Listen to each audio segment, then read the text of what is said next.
Hello students, welcome to TSAT classes. Welcome to the class on Polity and Constitution. ఈ classes ద్వారా రాజ్యాంగంలోని అనేకమైన అంశాలని నేర్చుకుంటూ ఉన్నాం. దీంట్లో భాగంగానే లాస్ట్ క్లాస్లో సపరేషన్ ఆఫ్ పవర్స్ థియరీ దాని గురించి డీటెయిల్డ్గా నేర్చుకున్నాం. మరి ఈ క్లాస్లో ఇంకో important topic evolution of the Indian Constitution, or it is also called historical background of the Constitution. అసలు రాజ్యాంగము ఎలా ఎవాల్వ్ అయ్యింది అనే విషయం మీద చర్చిద్దాం. Evolution of the Indian constitution మరియు దీని యొక్క టైం లైన్ ఒక్కసారి చూడండి. మనకి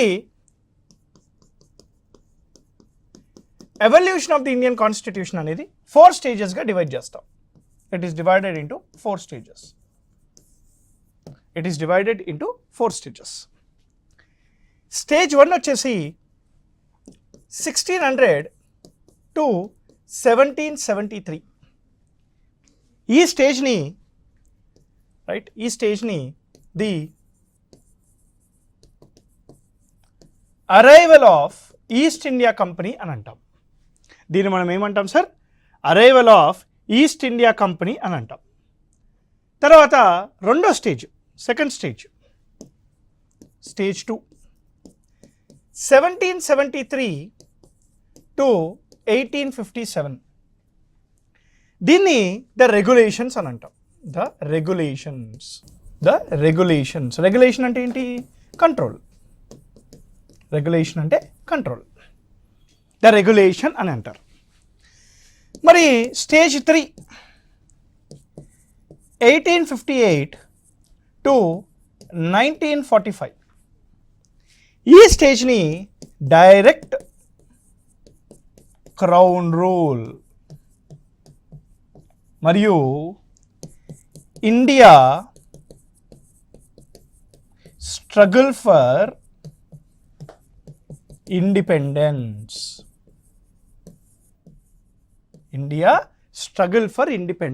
అంటే మనకి స్టేజ్ 1 వచ్చేసి the arrival of East India company, stage 2 వచ్చేసి మనకి the regulations of the east India company, మరియు ద స్టేజ్ 3 వచ్చేసి direct crown rule and India struggle for independence.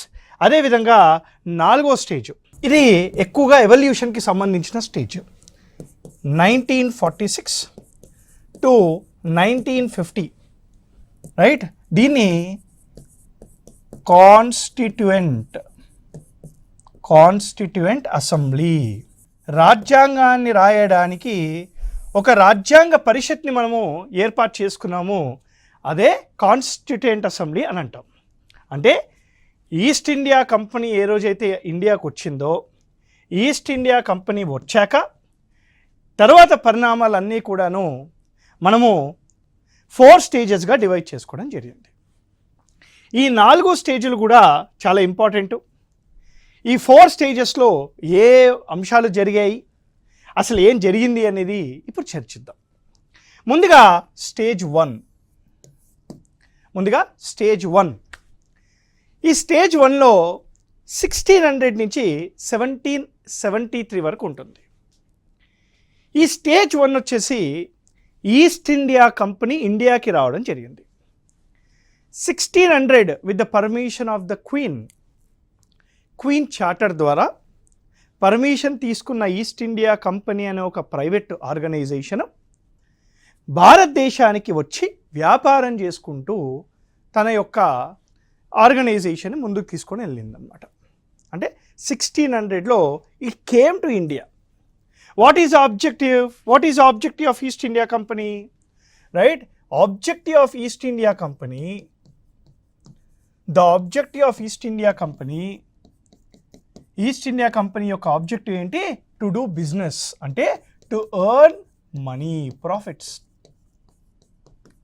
డబ్బులు సంపాదించుకుందాము అనే ఒక ఆలోచనతో ఇండియాకి రావడం జరిగింది. ఈస్ట్ ఇండియా కంపెనీ వచ్చి ఇక్కడ ముఘల్స్ ఉండేవాళ్ళు. సో ముఘల్స్ ద్వారా టైఅప్ అయి పార్ట్నర్షిప్ చేసుకొని ఇండియాలో వాళ్ళ యొక్క సెంటర్స్ని ఓపెన్ చేసుకోవడం స్టార్ట్ చేశారు. సూరత్ కానివ్వండి, బెంగాల్ కానివ్వండి, లేదా ఆగ్రా కానివ్వండి, బాంబే కానివ్వండి, అన్నిట్లో కూడా ఈస్ట్ ఇండియా కంపెనీ అనేది గ్రో అవుతూ వచ్చింది వ్యాపారంలో. ఎక్కువ మొత్తంలో స్పైసెస్, ముఖ్యంగా వైట్ పెప్పర్, దీన్ని ట్రేడింగ్ చేసేవాళ్ళు. By the end of 1773 East India company has become very powerful. ఎందుకని అంటారు? Because of two reasons. By the end of 1773 East India company చాలా గ్రో అయింది. Reason number 1, East India company has fought certain wars, యుద్ధాలు. Battle of Buxar కానీ, battle of Plassey కానీ, ఇలాంటి యుద్ధాలు చేయడం వల్ల ద ఈస్ట్ ఇండియా కంపెనీ అనేది స్ట్రెంగ్తన్ అయిపోయింది బై ది ఎండ్ ఆఫ్ 1773. రెండో ముఖ్యమైన అంశము ముఘల్స్ ద్వారా వచ్చిన Diwani right collections. Diwani rights. What is the meaning of Diwani rights? Diwani rights అంటే ట్యాక్స్ కలెక్షన్ రైట్స్ అన్నమాట. పన్నులు వసూలు చేసే అధికారము. పన్నులు వసూలు చేసే అధికారము ఈస్ట్ ఇండియా కంపెనీకి రావడం వల్ల ఏదైతే ప్రాంతంలో ఈస్ట్ ఇండియా కంపెనీ పన్నులు వసూలు చేయడం స్టార్ట్ చేసిందో అక్కడ పెత్తనం చెలాయించడం స్టార్ట్ చేసింది. By the end of 1773 Bengal ప్రాంతమే కానివ్వండి, బాంబే ప్రాంతం కానివ్వండి, లేదా మద్రాస్ ప్రాంతం కానివ్వండి, కొద్దిగా మన మైసూర్ ప్రాంతం కానివ్వండి, ఇవన్నీ కూడాను ఈస్ట్ ఇండియా కంపెనీ గుప్పెట్లోకి వెళ్ళిపోయాయి. మనకి పర్మనెంట్ సెటిల్మెంట్ బెంగాల్ ప్రాంతము, మనకి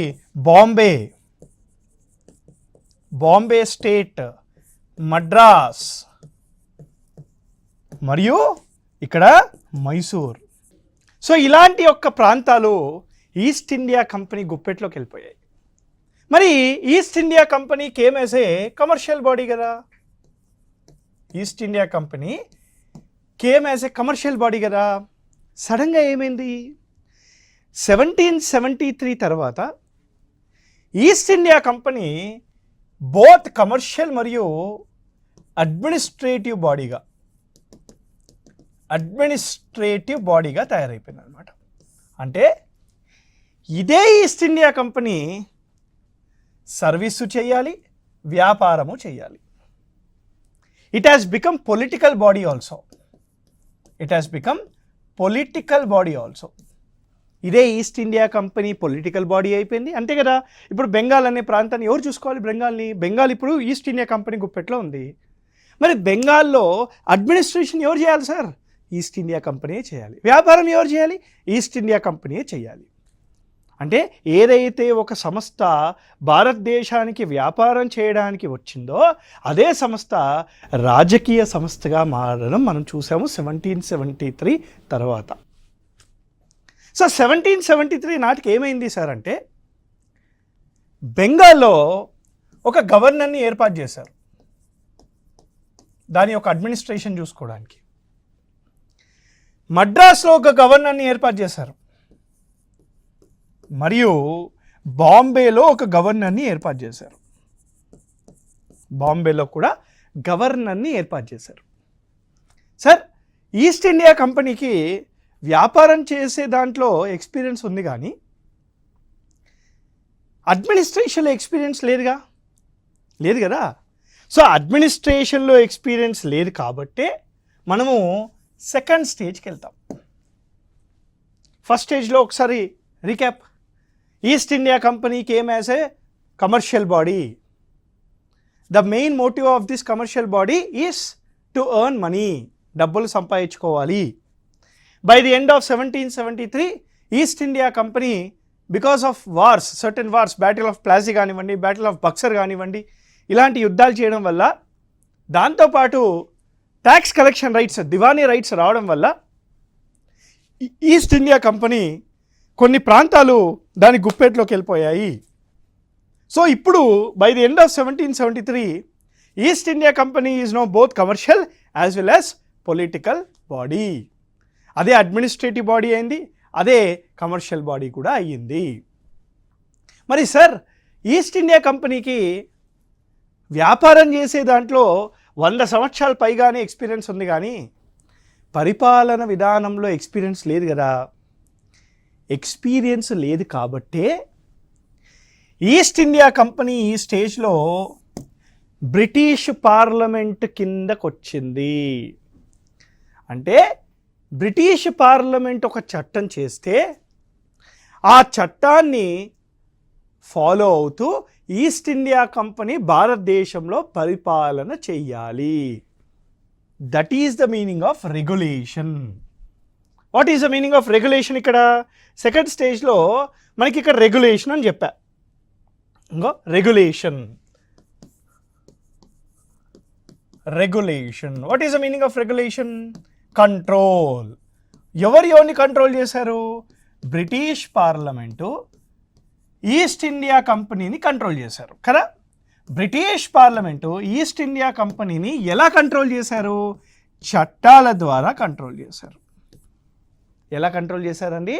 చట్టాల ద్వారా కంట్రోల్ చేశారు. అంటే బ్రిటిష్ పార్లమెంటు కొన్ని చట్టాలు చేసి ఆ చట్టాలని ఫాలో అవుతూ ఈస్ట్ ఇండియా కంపెనీ భారతదేశంలో పరిపాలన కొనసాగించాలి అనేది ఇక్కడ ఉద్దేశం అన్నమాట.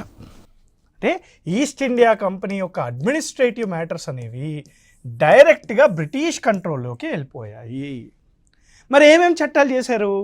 చాలా ఇంపార్టెంట్ అండి ఇది. ఏమేమి చట్టం చేశారు? 1. Regulation act in the year 1773. 2. Pitt's Act 1784. Pitt's Act of 1784. 3.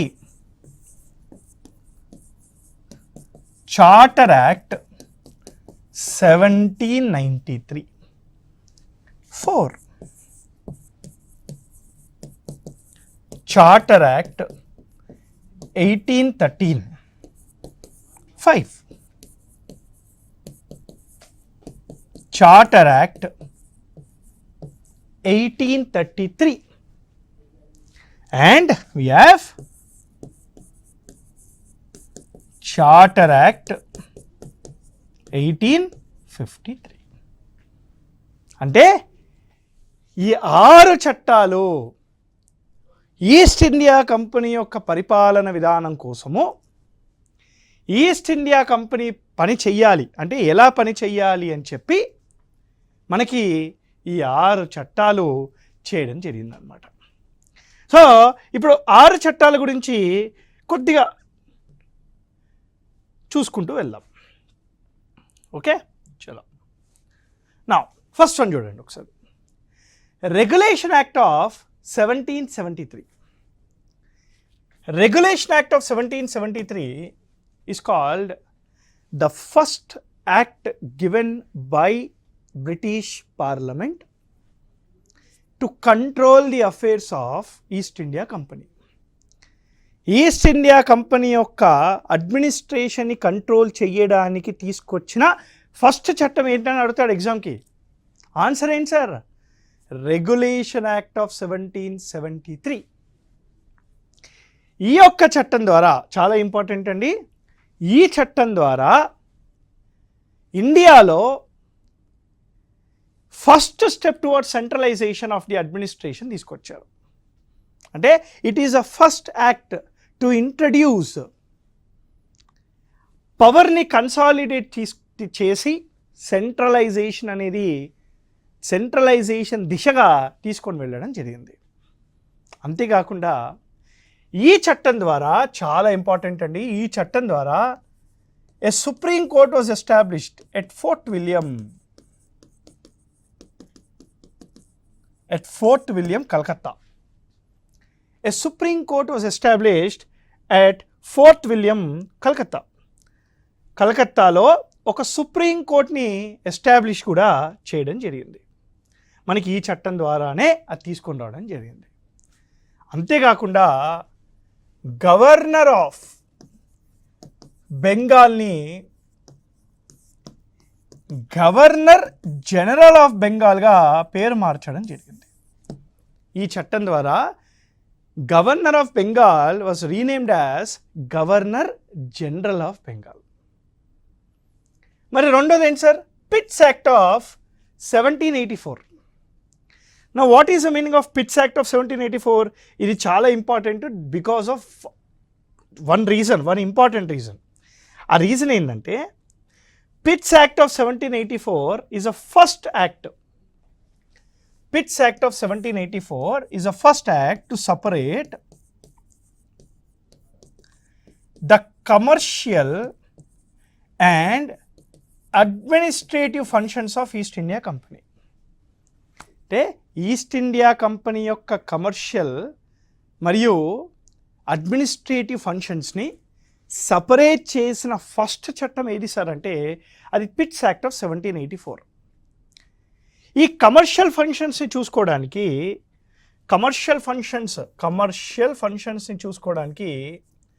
Court of డైరెక్టర్స్ని స్థాపించడం చేశారు.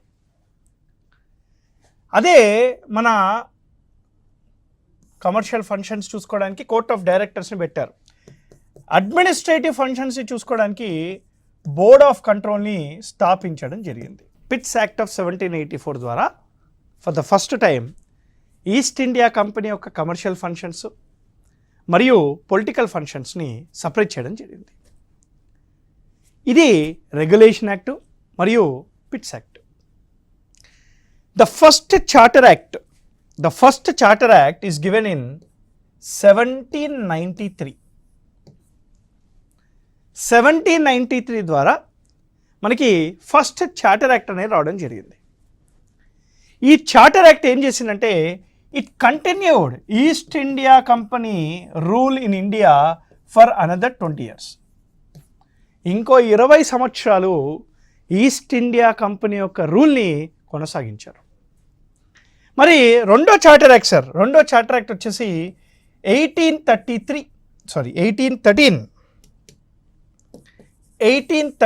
The second charter act. ఇది చాలా ఇంపార్టెంట్, ఒక పాయింట్ ఉంది దీనిలో వినాలి. 1813 చార్టర్ యాక్ట్ ద్వారా ఈస్ట్ ఇండియా కంపెనీ యొక్క ట్రేడ్ మోనోపోలీని ఇండియాలో ఎండ్ చేశారు. అంటే బ్రిటిష్కి సంబంధించిన వేరే బిజినెస్ ఎంటర్ప్రైజెస్ ఇప్పుడు ఇండియాకు వచ్చి ఇండియాలో కూడా వ్యాపారం చేసుకోవచ్చు. ఖచ్చితంగా ఈస్ట్ ఇండియా కంపెనీ యొక్క ట్రేడ్ మోనోపోలీ అనేది ఉండాలని లేదు. అది 1793 ద్వారా 20 years ఈస్ట్ ఇండియా కంపెనీ యొక్క ట్రేడ్ మోనోపోలీ పెంచారు. ఈ ఈస్ట్ ఇండియా కంపెనీ యొక్క ట్రేడ్ మోనోపోలీ అనేది 1813 చట్టం ద్వారా పోయింది. ఈ 1813 చట్టం ద్వారా భారతదేశంలో విద్యా వ్యవస్థని మెరుగుపరచడానికి ₹1,00,000 బడ్జెట్ కూడా అలకేట్ చేయడం జరిగింది. ఈ 1813 చార్టర్ యాక్ట్ ద్వారా ఈస్ట్ ఇండియా కంపెనీ యొక్క ట్రేడ్ మోనోపోలీ అనేది అంతమైపోయింది. ఎక్సెప్ట్ రెండు, ఒకటి ట్రేడ్ ఇన్ టీ అండ్ రెండోది ట్రేడ్ విత్ చైనా. ఇవి రెండు తప్ప. ఈ చార్టర్ యాక్ట్ కూడా 20 సంవత్సరాలు ఉందన్నమాట. తర్వాతే 1833 చార్టర్ యాక్ట్ వచ్చింది. Now this is important for the exam. ఈ 1833 చార్టర్ యాక్ట్ ద్వారా this is the final step towards centralisation of administration in India. అంటే భారతదేశంలో ఫస్ట్ స్టెప్ ఆఫ్ సెంట్రలైజేషన్ అంటే 1773 రెగ్యులేషన్ యాక్ట్ అని అంటారు. భారతదేశంలో ఫైనల్ స్టెప్ టువర్డ్స్ సెంట్రలైజేషన్ ఏది సార్ అంటే మన 1833 చార్టర్ యాక్ట్ అనాలి.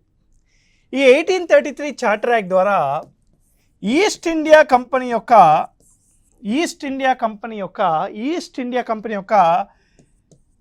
కమర్షియల్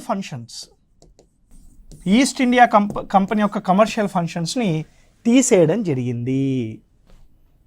అంటే 1833 చార్టర్ యాక్ట్ ద్వారా ఈస్ట్ ఇండియా కంపెనీ అనేది purely political or administrative body మాత్రమే. మాత్రమే. ఇంకా ఈస్ట్ ఇండియా కంపెనీ అనేది కమర్షియల్ బాడీ కాదు.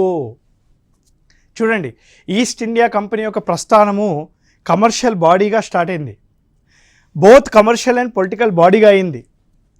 1833కి వచ్చే వరకు తన యొక్క కమర్షియల్ ఫంక్షన్స్ని అబాలిష్ చేసి ఇప్పుడు ఈస్ట్ ఇండియా కంపెనీ అనేది ఓన్లీ ఎ ప్యూర్లీ అడ్మినిస్ట్రేటివ్ బాడీగా తయారైంది అనమాట. 1833 చార్టర్ యాక్ట్ ద్వారా మనకి ప్యూర్లీ కమర్షియల్ బాడీ అయ్యాక 1853 చార్టర్ యాక్ట్ ఉంది.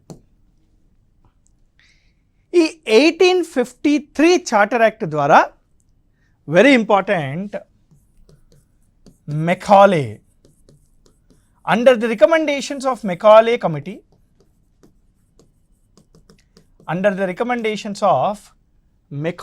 Committee, ఇండియాలో ఇండియన్ సివిల్ సర్వీసెస్ ఎగ్జామ్ని తీసుకొని రావడం జరిగింది. Indian civil services exam was introduced under the recommendations of Macaulay commission. 1853 charter act కల్లా భారతదేశంలో లెజిస్లేచర్ ఉంది, భారతదేశంలో ఎగ్జిక్యూటివ్ కూడా ఉంది, అండ్ ఆల్రెడీ కోర్టు న్యాయ వ్యవస్థ కూడా ఉంది.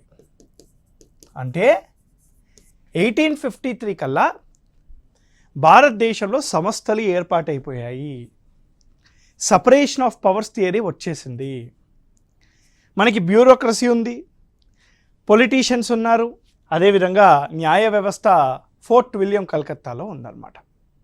ఇక్కడ మీరు గమనిస్తే 1853 చార్టర్ యాక్ట్ దాని తర్వాత మనం డైరెక్ట్గా స్టేజ్ 3కి వెళ్ళిపోయాం కదా. ఎందుకు సార్ స్టేజ్ 3కి వెళ్ళిపోవాల్సిన అవసరం ఏంటి? స్టేజ్ 3 కూడా డైరెక్ట్ క్రౌన్ రూల్ అని చెప్పి రాశాం. ఎందుకు direct crown rule? East India company బాగానే ఉంది కదా. దానికి ప్రధానమైన కారణము 1857 సిపాయి మ్యూటినీ, సిపాయిల తిరుగుబాటు.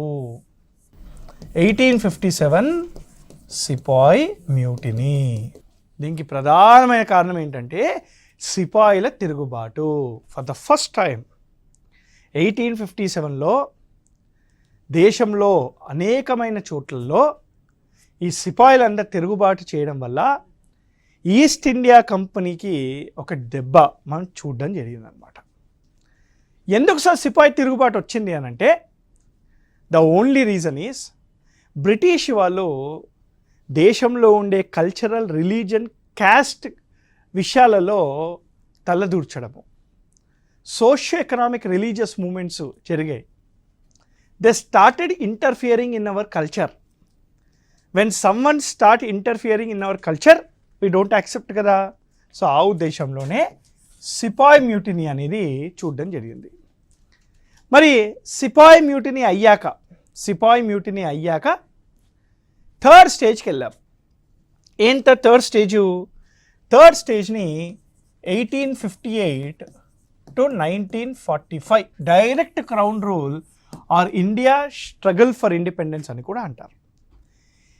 ఈ 1858లో మనకి ఏం చట్టాలు ఉన్నాయి సార్ అంటే government of India act 1858, government of India act 1861, government of India act 1892, చాలా important, government of India act 1909, government of India act 1919 మరియు గవర్నమెంట్ ఆఫ్ ఇండియా యాక్ట్ 1935. ఈ చట్టాల గురించి ఒకసారి చూద్దాం. Okay, so government of India act 1858. Government of India act 1858 is also called the act of good government in India. The act of good government in India. ఎందుకని? Because this act replaced the East India Company rule with British crown. అంటే ఈ చట్టం ద్వారా ఇండియాలో east India company సమాప్తం, అంతం. భారతదేశం ఎవరు గుప్పెట్లోకి వెళ్ళిపోయింది? ఇప్పుడు డైరెక్ట్గా బ్రిటిష్ వాళ్ళ గుప్పెట్లో, క్రౌన్ గుప్పెట్లోకి వెళ్ళిపోయింది. మనకి గవర్నర్ జనరల్ ఆఫ్ ఇండియా యొక్క పేరుని వైస్రాయ్ ఆఫ్ ఇండియాగా మార్చారు. ఇదే చట్టం ద్వారా బ్రిటిష్ పార్లమెంట్లో ఒక క్యాబినెట్ మినిస్టర్ని అపాయింట్ చేశారు. అతన్ని secretary to the state of India అని అంటారు. ఈ secretary to the state of India అనే వ్యక్తి ఇండియాకి సంబంధించిన విషయాలను చూసుకోవాలి. ఈ secretary to the state of ఇండియాని అసిస్ట్ చేస్తూ ఇండియన్ కౌన్సిల్ ఉంటుంది. Okay, government of India act 1861, దీన్ని ఇండియన్ కౌన్సిల్స్ యాక్ట్ అని కూడా అంటారు. ఎందుకు సార్? 2 కారణాలకి. ఒకటి, ఫర్ ద ఫస్ట్ టైం భారతీయులని లెజిస్లేటివ్ కౌన్సిల్స్లో రావచ్చు అని ఒక తీర్మానం తీసుకొచ్చారు. For the first time Indians were allowed into legislative council as a non official members. రెండో రీజన్, ఈ చట్టం ద్వారా ప్రావిన్షియల్ కౌన్సిల్స్ని ఏర్పాటు చేశారు.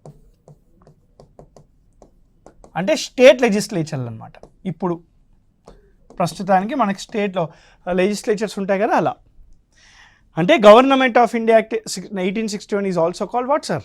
Right, it is also called the Indian councils act because of 2 reasons. 1, provincial లెజిస్లేచర్స్ని ఏర్పాటు చేయడము.